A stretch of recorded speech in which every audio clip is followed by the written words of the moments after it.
بنابراین امام بخاری اول کتاب ایمان آوردن، بعد الوحی.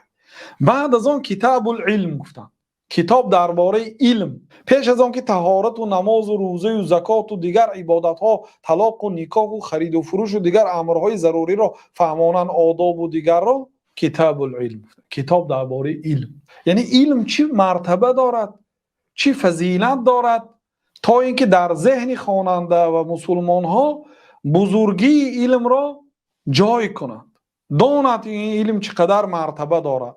بعد گفتن که باب فضل العلم، باب درباره فضیلت علم، چی مرتبه دارد، چی فضیلت دارد، چی برتری دارد از دیگر عبادت ها. و قول الله تعالی یرفع الله الذین آمنوا منکم والذین اوتوا العلم درجات والله بما تعملون خبیر. و قول الله تعالی، یک آیت آوردن، الله تعالی در سوره مجادله میگوید که الله سبحانه و تعالی مرتبه آن مؤمن هایی که علم داده شدن بالا میبردارد.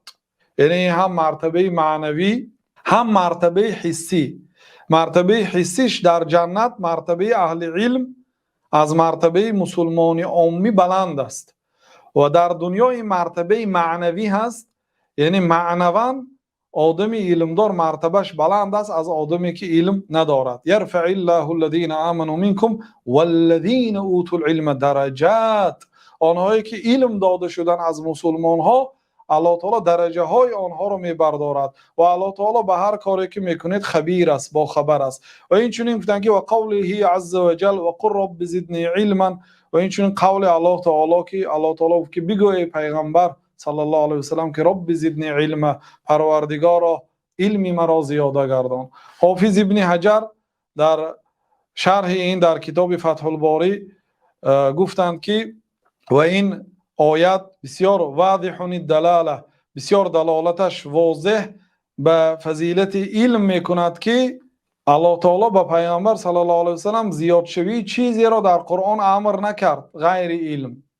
یعنی نگفت که ای پیغمبر از الله تعالی بپرس که عمرت دراز شود، مالت زیاد شود، فرزندها زیاد شود، این خیلی چیزها رو نگفت. و قل رب زدنی علما، ای پیغمبر، ای امتی پیغمبر صلی الله علیه و سلم بگو، یعنی از الله تعالی دعا کن رب زدنی علما، پروردگارا علم مرا زیاده گردان. این دین مقدس اسلام دین علم است برادرها. پیش از آن که 10 سال پیش به نماز امر کند، به قول 12 سال پیش از آن که به نماز امر کند، در اولین آیت های قرآن کریم اقرأ گفت، بخوان، علم آموز، قسم به قلم، یعنی که درباره قلم، آلات علم در این باره ها سخن کرد. اولین آیت ها ما را ترغیب به علم آموزی کرد.